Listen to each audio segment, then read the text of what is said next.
So, you've had a front row seat for so much in your career, definitely a seat at both the campaign level, at the policy level. But, what's so unique and compelling to you about Kamala Harris as a presidential candidate? So I've known her for over a decade. I met her when she was Attorney General. I met her when she was a Senate candidate, and of course when she was a senator, and then running for president. So my experience with Kamala is that um, she is a person focused on the practical impacts of things on people's lives. Where a lot of people in Washington can kind of think of things at a national level. She really wants to translate policies into what they mean for everyday families. I mean, that can sound kind of trite, but I've worked for a lot of political leaders, and not all of them think about what it means for people. And so she also thinks about how we implement legislation, what the real Mm, impact is. But I also, and I think this is somewhat fundamental, is she has a lived experience. We've talked about how her mom made chapatis and, how she's visited India and how her grandfather was a supporter of the independence movement and a strong believer in civil rights. yeah. And I just think that all of those various facets of her life will make her a unique president with Yeah. a vantage point from a lot of experiences that many previous presidents haven't had.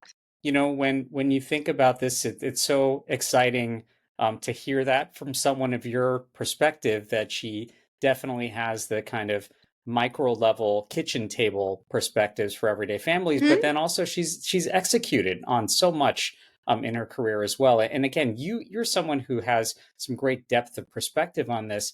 Are there specific elements of her record that voters who are kind of still figuring it out and they're getting to know her right now, they should look at to specifically, with respect of course to American progress and innovation, are there specific elements of her record that really stand out right now? Yeah, so I'd say to this, she has an experience as a California senator, Yeah. and representing first as she obviously came up in San Francisco. She has a real understanding of innovation, and I'd say there's a lot of people in Washington who really couldn't explain um, what a tech company is or what social media really is. Yeah. And she's very facile with these issues. She's engaged with a lot of leaders in Silicon Valley. She's engaged with a lot of business leaders throughout California. And I think my experience with her and talking with her, I remember we had a conversation um, back in 2018 or 2019 on CAP had been doing, I ran this think tank, the Center for American Progress, and we'd been Yeah. doing a lot of work on um, on essentially America's competitive edge and how we invest in our competitive edge. And and this is the thing about Kamala, she can have both thoughts, and both Mm, thoughts are true, which is one, our competitiveness is built on the fact that our companies are the most innovative in the world, and that what really builds a middle class is strong wages for people. And both of those things can be a virtuous cycle, and you see that with a mm. lot of technology companies and some of our most innovative companies, which they do pay people pretty well and get good returns on those dollars. So that's kind of that experience of representing California, of representing Silicon Valley, of representing a very diverse state, and Yeah. having the experience she has, I think allows her to have kind of a global perspective. I wonder now, I think about this a lot because of the aspect of healthcare, but thinking of her record, thinking of all she's doing for a whole, variety of issues, whether that's border security, whether that is Hmm. healthcare, whether that's really geopolitics and what's going on at the international level. Because she has such a diverse set of professional experiences and the ability to really connect with people, for you as someone who sits at the sort of policy advising level, does that just make your job easier? It does, it's a lot easier to have a principal who's steeped in the issues, I will say. Yeah. But let me just take an example of something that I think really demonstrates her kind of experience. So she's done a lot of work on access to capital, Mm, and access to capital for all communities. And her experience in California, her experience in San Francisco, she recognizes that um, access to capital is crucial for innovation. right. I mean, obviously, small business development writ large, there are inequities in access to capital. There's ways in which we don't take banks don't take into account certain experiences. So she's been really focused on it as VP on how we strengthen CDFIs. How do we strengthen access to capital for all communities? Because she's seen how individuals who have great ideas can build and Yeah. grow wealth. And what she's talked about in this, and I'd say she's worked very closely with Treasury, with Secretary Yellen and Wally Adeyemo, to ensure that we are expanding access to capital. And when we look at our overall numbers as an administration, we've seen a big growth in small businesses over the last 3 years, and we're very proud of the fact that we've seen a big growth of small businesses, but also women Hmm. Black entrepreneurs, Asian entrepreneurs, Latino entrepreneurs. So, she really believes in an expanding model of growth that Yeah. also brings everyone to the table. And there are just tools that the government has to ensure that everyone has that access. But obviously, it's up to every entrepreneur to be able to, build in the market. Yeah, and providing, I mean, the whole idea of an opportunity economy, giving advantages to small businesses and really promoting entrepreneurship, but then at the same time, right, making sure that, where it hits home with child tax credits and making sure Yeah, that we can advance family leave and all the different things that matter when it comes to really supporting the economy. You yeah, mentioned, and yeah, go ahead. oh, and I just want to say on those issues, she's also sees the connection to this, to Yeah, family policy and economic policy. So yeah, she's been a strong advocate for childcare, paid leave, elder care, but it's right. not that she just sees this as in a vacuum. Mm, During the pandemic, I worked with her to strengthen investments in childcare because she knew a lot of women were kept out of the workforce from the pandemic, and childcare was a crucial ingredient to getting women back in the workforce. We did increase a lot of childcare investments, and now women's workforce participation is back to where it was. In fact, a little higher than it was mm, pre-pandemic. And that's an example of understanding the interconnection between family policy, like childcare, and what it really means for economic growth. And as you know, to really keep growing, we need to ensure workforce participation remains high. That's one of the reasons why she's such a strong advocate of childcare and has delivered real results.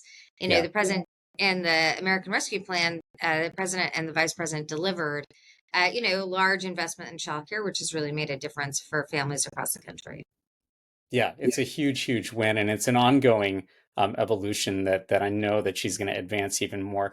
I was just sharing that we met at a Indian American function, a couple of years ago, and now at this kind of moment in our history, for you as an Indian American, as a woman who leads, what's resonating loudly for you that actually all Americans can really be proud of, particularly as Kamala Harris is running now. Yeah, it's so interesting because this is the third administration that I've worked in. I worked in the Clinton White House and the Obama White House, and now in the Biden-Harris White House. And I would say, when I started out in politics, I'll say a few decades ago, I was, there was really just a handful of Asian Americans, and you Yeah. could count on your literally hand the number of Indian American, South Asians Right. in the White House. And I remember back then my parents were asking me, why am I working in politics instead of going to be at a law firm or Right. something. It's just been heartening to see the advance of Asian Americans and South Asian Americans. Now at the White House, there are a number of South Asians who are assistants to the president. Yeah. Myself and Ireti, Arthur Prabhakar, who runs the Office of Science and Technology Policy. Vinay is the president's chief speechwriter. So there's been a huge advance. But I think we should remember we're really at a crucial moment. And Mm. it's so incredible to have a vice president and a president and nominee of a major party who is uh, Indian American, who's black, but also her mother is the daughter of an Indian immigrant woman who Yeah. traveled the globe at 19 to really honestly have a chance at American dream. It is like such a resonant story for me. Yeah. The story of Shamala Gopalan's, journey to America is such a resonant story for, me thinking about my parents who came in the 50s and 60s. So, but I also think we should understand that we're also at a moment where we're we're seeing a great divide on this really central question, which is again, like, is the country really for Shamala Gopalan's daughter and my children and the story that all of us bring, which is immigrants who travel to this country, go through tremendous journeys to just be American, have access to the ideals of America? Or do we have a different vision, which is Mm. the country is really just for some of us and Right. not for all of us? And really, we think back to a time when the country didn't have leaders that looked like us and didn't really put people who look like us in positions of power. And I think if we want to be really candid, what's at stake in these debates about diversity Yeah. or It other everything. issues or, you know, attacking Haitian migrants with really disgusting, vile. It really is whether we're protecting in Mm. America where leaders only looked one way, Yeah. where political leaders, business leaders, civic leaders, or that the ideals of America are for all of us. And what makes America actually truly great is that you can hold these ideals and you can succeed and you can capture the American dream. And I know it sounds cliche, but you can capture the American dream even if you're, you know, the child of an immigrant from India Yeah. and another immigrant from Jamaica. Yeah. And I think that is really the story of this election. Obviously Kamala is going to be campaigning. She's a candidate for all Americans, but she's a candidate for all Americans, but she also has a lived experience that will, for the first time in a unique way, represent a group of Americans, and I underlined a group of Americans that Yeah. haven't had I full think representation. I think that's such an important key distinctive thing to recognize, right? That, like, her message is including everyone in the tent as opposed and looking forward as opposed to someone looking backward. On that note of looking forward, again, as someone with your experience and your perspective, what does a Harris Waltz um, administration, what is that going to likely look like for the majority of Americans? What's your thoughts on, sure, this is a campaign, but what do people have to look forward to? Because in the end, that's what they're hopefully putting their trust and their hopes in. Absolutely. And I think this is a great question. And what I really think we all have to look forward to is a range of policies that are, not focused on, um, that are focused on really the practical. Mm, So, when she's talking about a middle class tax cut or investments in small businesses or entrepreneurs or childcare, it is really the practical way we are improving people's lives. And, I think she'll look out for costs for families. She'll be really mindful of the burdens on families. It's another way she thinks about childcare costs. mm, It's huge burdens for families. She'll continue to fight on particular issues like lowering drug costs, and ways in which we have been successful in sort of taking on some special interests. But I think she'll also, I really do think her North Star will be, and I've had conversations with her, I've been in briefings with her. Her yeah. North Star really is, how does this policy affect a family? How does this Mm, policy affect a family that's struggling? I remember during the transition almost 4 years ago, when we were thinking through the American Rescue Plan, she was really focused on, how do we get money out the door quickly to families who are struggling now? We can yeah. talk all we want about this policy versus this policy, but if one policy is not going to help until 8 months from now or a year from now, that policy is a lot different in people's lived experience. And so that's really, I mean, I think, a lot of political leaders come through different routes. Her experience was as a prosecutor. She was really on the ground. She saw how things affect people on the ground, and she's really brought that experience forward. I love that. And I mean, I think again, thinking of policy at the highest level from what it looks like at the kitchen table for a family, for any family, no matter, where they're coming from and who they look like. I think that's critical. One last thought here is, for the voters who are on the edge, for those people still kind of, again, figuring it out, what's your message to them? Yeah.